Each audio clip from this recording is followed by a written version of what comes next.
Nearly 7 months after a domestic terrorist Trump mob laid siege to the U.S. Capitol on January 6th, President Biden today awarded the Congressional Medal of Honor to Capitol police officers and others who defended our democracy that day and stressed the need for a full accounting. My fellow Americans, the tragedy of that day deserves the truth above all else. We cannot allow history to be rewritten. We cannot allow the heroism of these officers to be forgotten. We have to understand what happened, the honest and unvarnished truth. Last month, 21 House Republicans opposed the legislation bestowing Congress's highest honor to the people who saved their lives, objecting to the use of the word insurrection.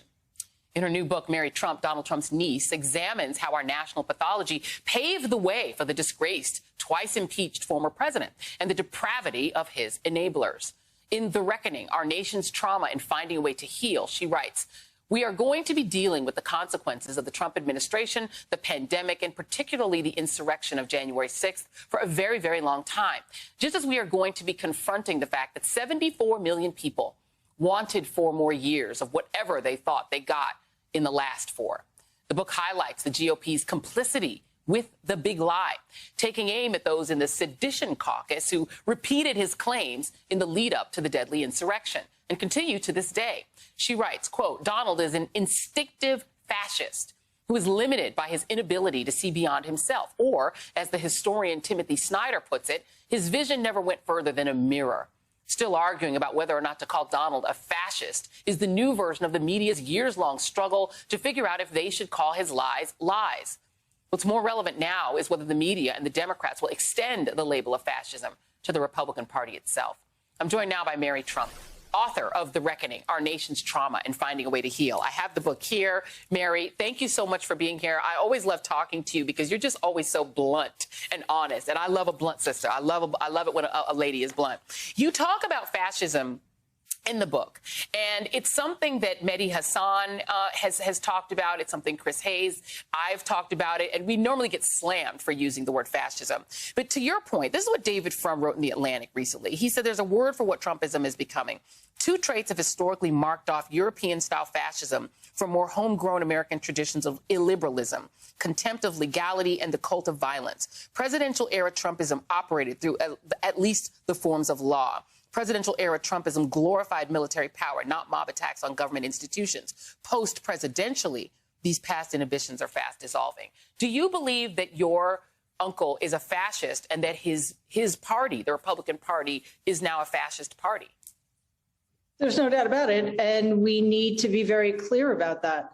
Part of the problem, part of the reason we got here is that we've never, and by we, I really do mean the majority, the white Americans, honestly, because the failure to hold powerful men white men accountable and white supremacy go hand in hand from the beginning of our history. So we need to be very clear with our language because everything really is at stake. And by dancing around it, by being polite, people aren't going to understand that. And I'm afraid the Democratic Party doesn't quite understand that because this is nothing new. One of the reasons we're here is because we have never faced the fact that there have been fascistic tendencies in this country since the beginning. The Jim Crow South was a closed fascist state, while America was pretending to be the beacon of democracy for the rest of the world. That is actually absolutely true. And I wonder if you think that part of the issue here is that even when confronted with sort of mass death, you know, really at the hands because of Donald Trump. I mean, he was literally willing to let 500, 600, 700, maybe 1 million people, 1,000 people die, right? Because of COVID, because all that mattered to him were his own pecuniary interests. Why do you suppose that mass death didn't break the connection between the people in that party and your uncle? I think part of it is because he made them feel that they were so superior that they would be immune to it. That's only part of the explanation, though, because a lot of people who had loved ones die from COVID still think it's a hoax or still think that they're going to be immune from it somehow. In fact, I think part of it is something that Ruth Ben-Ghiat mentioned, which is that over time, people on the right have gotten more comfortable with death. In other words, the value of human life has lessened. And one of the very important reasons for that is the gun culture, too. So it's all kind of wrapped up together. And it's going to be really difficult to turn that around as well.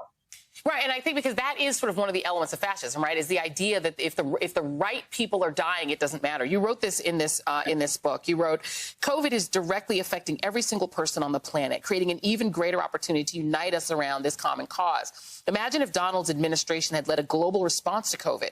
A real leader would have said, I don't care about politics or my reelection. My mission is to do everything in my power to save lives. But Donald and his henchmen couldn't even see their way to getting help to states that didn't kiss Donald's ass sufficiently.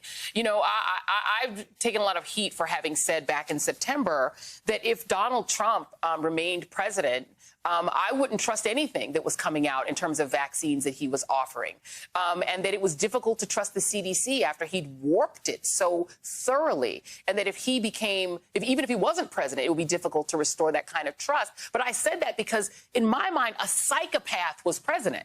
And if a psychopath is telling you this vaccine, which is really for my reelection, is what you should take, there's a good reason not to trust that. But now there's not a psychopath in the White House. Do you think that there's some way to shift kind of the attitudes of people who are just hesitant based on the fact that, look, guys, there's not a madman there now? You should really think about it. Do you know, how do we even get to that conversation? Well, I think the Delta variant is doing a lot of the work for us, and worse variants coming down the pike are going to continue to do that as well. Unfortunately, at the cost of more it's needless human death, including many, many children who are now getting sick and dying. But it's complicated by the fact that the right is very good at mirroring the left's strategies. We rightly call them fascist. They erroneously and falsely call us Marxist, communist, socialist, whatever that means. We rightly say, I am skeptical that a mass murderer can be trusted when it comes to a vaccine, because he's likely to, just say it's effective to gain voters, right? Whereas now we rightly say you can trust the government in this instance. So we're in a bit of a bind, shall we say. You can trust the government when it's in the hands of someone sane. I think that's the point. And it's hard, I guess, to make that point anyway subtly. You write this about the big lie. Let's talk about this, because this is the thing that is now posing a national security threat to this country. That's what Christopher Wray, the FBI director, has said. And you write about the big lie. You say, when your motive is not simply winning at all costs, but grievance and revenge, you're more dangerous than a straight-up sociopath. Donald is much worse than that. He's someone with a gaping wound where his soul should be. Do you believe that your uncle is a psychopath? I haven't read the book in a while, so I'm a little surprised at how I really did not pull my punches. You did not. You never do. Yeah, that's pretty harsh, but true. Is he a sociopath? I don't think it matters. He's somebody who's directly responsible for hundreds of thousands of American deaths. He's somebody who's directly responsible for the kidnapping and incarceration in concentration camps of children. He's somebody who was willing and continues to be willing to end the American experiment so he can stay in power and he can avoid accountability, which is so necessary. The truth is great. The historical truth is very important, but without accountability, that's how we get here. In fact, I believe it was Brian Stevenson of the Equal Justice Initiative who said, the North won the war, but the South won the narrative. And that's one of the very most important reasons we are where we are today. Yeah, I have to ask this question. It is sort of an elephant in the room. You were on The View the other day, and it occurred to me, we were talking about this in the meeting, the fact that, Ms. McCain, Meghan McCain, did not show up for the meeting. I was with Sunny, actually, in Mexico shortly before that. So I know she wasn't even feeling super well, but she did show up and she was there. Meghan McCain was not. Are you concerned that the people who style themselves as normal Republicans, as sort of old-time Republicans and not Trumpist Republicans, are still as resistant to confronting the truths that you're putting forward as the MAGA Republicans? So they're not willing to even have that conversation with you. Does that concern you, that the people who most need to hear, and in theory would be the most reasonably open to your arguments, will still not discuss it because of partisanship?